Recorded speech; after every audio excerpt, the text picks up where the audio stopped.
The four sentence types. Before we start talking about the sentence types, we need to look at a couple of important terms. Clause.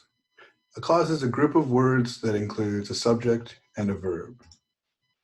An independent clause is a group of words that includes a subject and a verb and can stand alone as a complete sentence if the period is placed at the end.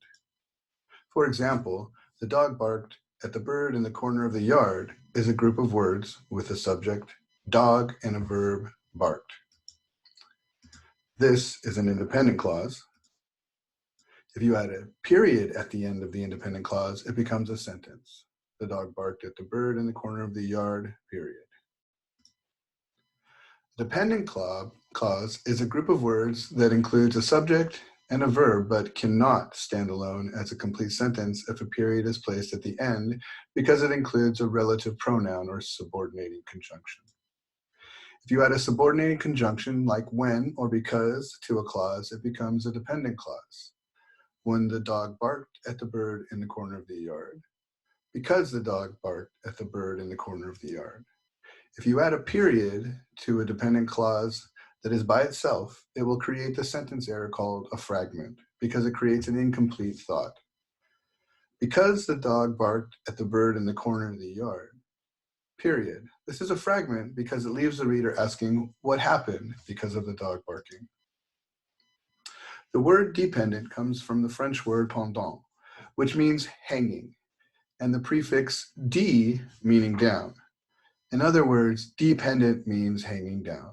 Therefore, a dependent clause needs something to hold it up. When we add the prefix in, which means not, we get independent or not hanging down.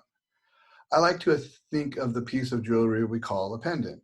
A pendant hangs down because a necklace is holding it up.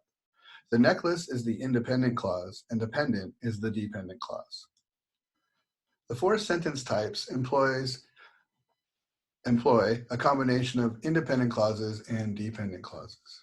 A simple sentence is one independent clause with a period at the end. Example, the dog barked at the bird in the corner of the yard, period. A complex sentence is one independent clause and one or more dependent clauses with a period at the end. For example, because the dog barked at the bird in the corner of the yard, comma, the cat jumped over the fence, period. A compound sentence is two or more independent clauses with a period at the end. For example, the dog barked at the bird in the corner of the yard, comma, so the cat jumped over the fence, period. A compound complex sentence is two or more independent clauses and one or more dependent clauses with a period at the end. For example, when I went into the house, comma, the dog barked at the bird in the corner of the backyard, comma, so the cat jumped over the fence.